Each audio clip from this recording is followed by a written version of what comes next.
Folks, this morning, Congressman Jim Himes was on Morning Joe. And we've seen now, and we're still going through some of it here, but Carter Page's testimony, 8 hours of testimony, no attorney, because apparently he has expended his resources. This is what has been reported, that he can't afford an attorney anymore.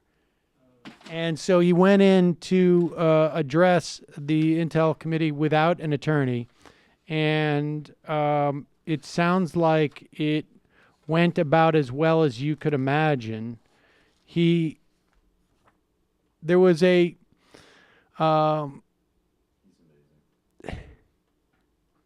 apparently he sent an email that said, "I'll send you guys a readout soon regarding some incredible insights and outreach I've received from a few Russian legislatures and senior members of the presidential administration here," said Page. He had sent this email to campaign staffers. And he it's in the testimony he revealed who he was referring to. He was referring to two campaign advisors, Tera Dahl and J.D. Gordon, gave the identity of a Russian official. But Page went back and forth, and he was all over the place. Here is Jim Himes characterizing what they heard in this testimony. Joining us now from Capitol Hill, member of the House Intelligence Committee, Democratic Congressman Jim Himes of Connecticut. Hey, Congressman, you know, every once in a while, Willie and I and Mika like to play word association games. Okay. So we're going to play it with you this morning, starting right now. Now seems to be a good time, right? Sure. Here we go. Ready? Carter Page, go. Loopy. Okay. Yeah, You're exactly. That's the word. What's going on? No, so as we were talking about earlier with David and myself, loopy, but at the same time, damning would be another word as it goes and shocking. Some of the revelations that have brazen that have come out. Talk about the significance, outside of the loopy testimony, the significance of his testimony on the larger investigation. Yeah, it was. I got to tell you, I've been doing this for a while, and it was one of the weirder depositions I've sat through. 7 hours of really eccentric behavior, and by the way, I mean, I think it was Lincoln who said, you know, he who represents himself has a fool for a client. You know, you don't get near this stuff without a lawyer's advice. And Joe, to answer your question, the reason for that is that, as you see from reading the transcript, there were any number of fairly important contradictions in his testimony, actually on the day of his testimony. So.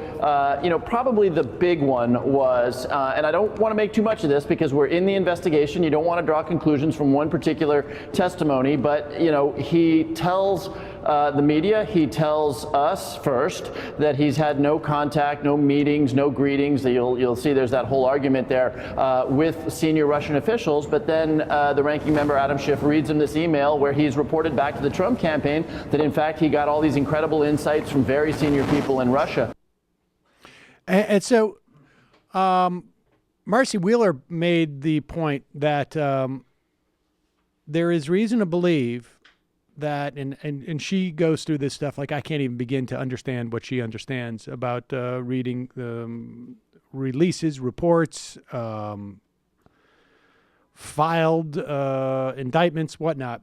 But she is speculating that it appears that multiple of these advisors, J.D. Gordon, Carter Page, others, were interviewed during the time after or between the time that Papadopoulos was arrested and indicted and the time they went public with that.